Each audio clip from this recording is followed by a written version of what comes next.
बकरीद से ठीक पहले मुंबई का मीरा रोड इलाका अचानक तनाव और हंगामे का केंद्र बन गया। एक हाउसिंग सोसाइटी के अंदर शुरू हुआ बकरों को लेकर विवाद देखते देखते इतना बढ़ गया कि पूरे इलाके में अफरा तफरी मच गई। सोसाइटी के बाहर भारी भीड़ जमा हो गई, नारेबाजी शुरू हो गई और हालात को काबू करने के लिए पुलिस को भारी फोर्स उतारनी पड़ी। माहौल उस वक्त और ज्यादा बिगड़ गया जब विवाद के बीच कुछ लोग अचानक सुअर को लेकर सोसाइटी परिसर में पहुंच गए। इसके बाद इलाके में सांप्रदायिक तनाव की स्थिति पैदा हो गई और प्रशासन तुरंत अलर्ट मोड पर आ गया। पूरा मामला मीरा रोड की पूनम क्लस्टर सोसाइटी का बताया जा रहा है। जानकारी के मुताबिक ईद के मौके पर कुर्बानी के लिए मुस्लिम पक्ष की ओर से सोसाइटी परिसर में एक अस्थायी बकरा शेड बनाया गया था। इसी को लेकर कुछ स्थानीय लोगों और हिंदू संगठनों ने विरोध प्रदर्शन शुरू कर दिया था। उनका कहना था कि सोसाइटी परिसर के अंदर इस तरह जानवरों को रखना नियमों के खिलाफ है और इससे आसपास रहने वाले लोगों को परेशानी हो सकती है।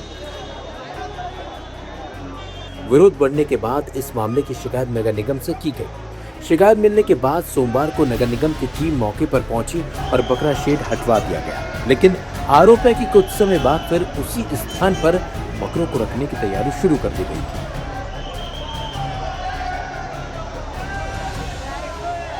इसके बाद विरोध कर रहे संगठन और स्थानीय लोग दोबारा मौके पर पहुंच गए।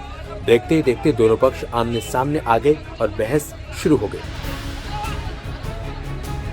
इसके बाद माहौल और ज्यादा तनावपूर्ण होता चला गया। कुछ लोगों के मुताबिक पहले दोनों पक्षों के बीच तीखी कहासुनी हुई, फिर धक्का मुक्की हुई और हाथापाई की नौबत आ गई थी।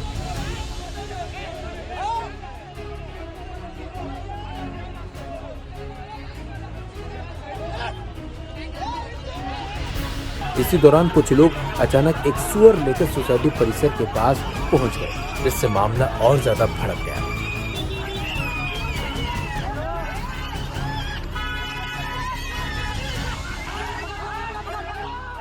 इस घटना के बाद इलाके में हड़कंप मच गया। पुलिस को सूचना मिलते ही बड़ी संख्या में जवान मौके पर पहुंचे और हालात संभालने की बात कही गई। पुलिस ने तुरंत सुअर को वहां से हटाया और भीड़ को कंट्रोल करने की कोशिश की गई।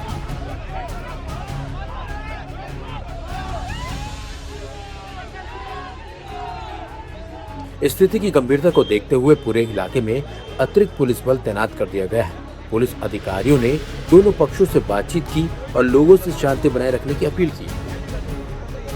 प्रशासन ने साफ कहा है कि माहौल बिगाड़ने या फिर सांप्रदायिक तनाव फैलाने की कोशिश करने वालों के खिलाफ सख्त कार्रवाई की जाएगी। वहीं विवाद बढ़ने के बाद प्रशासन ने एहतियातन बड़ा फैसला लेते हुए सोसाइटी परिसर में मौजूद सभी बकरों को वहां से हटवा दिया।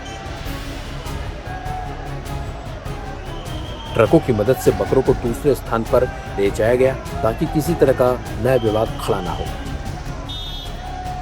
इसके बाद भी इलाके में पुलिस की निगरानी लगातार जारी है और संवेदनशील जगहों पर जवानों को तैनात कर दिया गया है।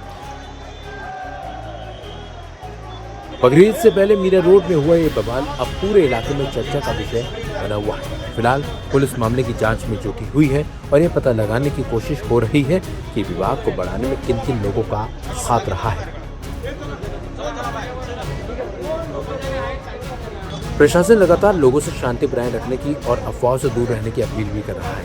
वहीं इस पूरे मामले पर लोगों ने क्या कुछ कहा, सुनिए। मैं किशोर शर्मा, भारतीय जनता पार्टी मीरा भाईंदर शहर जिले का पूर्व जिलाध्यक्ष हूँ। आज यहाँ पर एक जो घटना हुई थी आप सभी के सामने आई थी। एक समाज ने इसको दूषित करने का प्रयत्न किया यहाँ पर बकरे लाकर, जो कि एक अमानवीय कृत्य है। यहाँ पर नहीं लाना चाहिए। साधारण एक जनरल सोसाइटी में जहाँ पर लोग रहते हैं वहाँ पर उन्होंने किया और एक साथ में उसके बावजूद उन्होंने हमारे लोगों पर हत्या करने की कोशिश की, उनको ब्लेड से मारा गया। तो ये जो अमानवीय कृत्य करने के बाद में पूरा समाज एकजुट हुआ और आज पूरे समाज ने यहाँ पर अपना आक्रोश दिखाया, अपना विरोध प्रदर्शन किया। उसके बाद में आज यहाँ से बकरों को हटाया गया है। ये एक अच्छा मैसेज है समाज में कि आगे से इस तरह की घटना किसी भी सोसाइटी में नहीं हो और इस तरह के अलाउ नहीं किया जाए बकरों का। राजनीति में रहे हैं और जब यहाँ बकरे लाए जा रहे थे, यहाँ पर जो मनपा है उनके कायदा कानून भी थे, तो कैसे इतनी भारी संख्या में यहाँ बकरे आ पाए? क्या देखिए कैसा है, आपको बताएं कि यहाँ पर एक कोऑपरेटिव सोसाइटी है और बहुत बड़ी सोसाइटी है। तो इसमें जो बकरे लाए गए वो अपनी कार में पीछे की सीट में लेकर आए गए, डिक्की के अंदर भर के लाए गए और लाकर सीधे अंदर लेके विंग के पास लेकर सीधे सीधे अपने घरों में लेके गए और बाद में यहाँ पर एक साथ में एकत्र करके वहाँ पर जब दिखाया गया तब लोगों को समझ में आया इस चीज़। मैं यहाँ पर 16 का यहाँ पर हूँ, राजेश जाट, और माहौल बहुत बेकार था। यहाँ के जो हिंदू भाई लोग हैं पिछले 9 साल से ट्राई कर रहे थे कि यहाँ नहीं हो, लेकिन फिर भी आज उनकी विजय हुई है और इन्होंने एश्योरेंस दिया है कि अगले साल से ये नहीं होगा। जो हो गया गलती हो गया, एमबीएमसी की गलती थी, किसकी गलती थी उसके बारे में पर्दा डालते हैं, लेकिन अभी एमबीएमसी और पुलिस प्रशासन ने दोनों ने, उनको मैं धन्यवाद दूंगा कि इस तरह का जीत हुई है। लेकिन देखा जाए जो संख्या है बकरों की तकरीबन सैकड़े के आसपास थे। कुछ बकरे कल निकाले गए, आज 60 के आंकड़े में निकाले गए। इतनी भारी संख्या में लाया गया, कानून को तोड़ा गया। आप भी राजनीति में इतने वर्षों से रहे कि किस तरह से लाया गया और लोगों को नहीं पता चला? एक्चुअली पिछले 10 दिनों से धीरे धीरे करके ये लोग बकरे लेके आ रहे थे, लेकिन लास्ट 3 दिन के पहले हमको पता चला कि बहुत ज्यादा सैकड़ों में ये आ चुके हैं। तो फिर हम लोग ने पुलिस प्रशासन को भी बात की है, एमबीएमसी को भी बात किया और उसका नतीजा जो आज आपके सामने दिख रहा है। सर अपना नाम बताइए, कल रात को क्या घटना हुई थी उसके बारे में बताइए। जय श्री राम। मैं विश्व हिंदू परिषद अंडर बजरंग का संयोजक हूँ यहाँ पे। अमृतेश्वर पकड़ का हर सिंह नाम है। जैसे आप देख रहे हो पीछे पूनम के अस्तर, यहाँ पे कल 8 बजे करीब सोसाइटी मेंबर ने को हम लोग के बजरंग दल को संपर्क किए, जो कि जिहादी मुस्लिम व्यक्ति लोग 40 से 50 से ज़्यादा बकरे यहाँ पे लेके आए थे, जिसकी वजह से यहाँ पे सीनियर सिटीजन को बहुत तकलीफ हो रही थी सांस लेने में और बहुत से हिंदू लोग को प्रॉब्लम हो रही थी। तो जो कि इनलीगल है, पीएमसी ने इन लोगों को परमिशन भी नहीं दिया था, इनलीगल यहाँ पे लाके रख रहे थे। तो जैसे कि हमने फिर यहाँ पे सब संगठन के साथ में आए थे, हमारे जिला मंत्री और विभाग मंत्री राकेश कोटेन जी और नांदा जी कामले भी आए थे। तो सबके साथ में हम लोग यहाँ पे थे, सोसाइटी मेंबर भी यहाँ पे सब आए थे। हम लोग वही सब निवेदन कर रहे थे कि कैसा क्या करें। तब तक एक अनेक अपना एक जिहादी मुस्लिम व्यक्ति आया अननोन, पूछता है कि नांगना जी कामले कौन है। उसका पूरा ब्रीफ लाइनिंग था, सब कुछ उसको कोई भेजा गया था, उसको सब कुछ पता था कि कौन है। तो हमने उसको पूछा कि नांगना जी कामले क्या है, क्या काम है उससे। तो उसने डायरेक्ट चाकू निकाल लिए, जैसे मारने गया तो मैंने अपना हाथ डाला तो पूरा कट गया। और मेरे साथ और 2 मेरे कार्यकर्ता भी जब बहुत गहरी से उन लोगों को जख्मी लगी है, जख्म लगी है, उन लोग भी रेस्ट कर रहे हैं। आप पुलिस स्टेशन गए थे, क्या हुआ फिर वहाँ पे? पुलिस स्टेशन गए थे, वहाँ पे एफआईआर सबको दर्ज हुआ है, बट जो हमको सेक्शन बोला था वो नहीं डाला गया। अटेम्प्ट टू मर्डर जो हुआ वो तो डाला ही नहीं, उसके अलावा दूसरा सेक्शन डाला। हमारी यही मांग रही है कि उसमें 307 अटेम्प्ट टू मर्डर उसमें डालना चाहिए।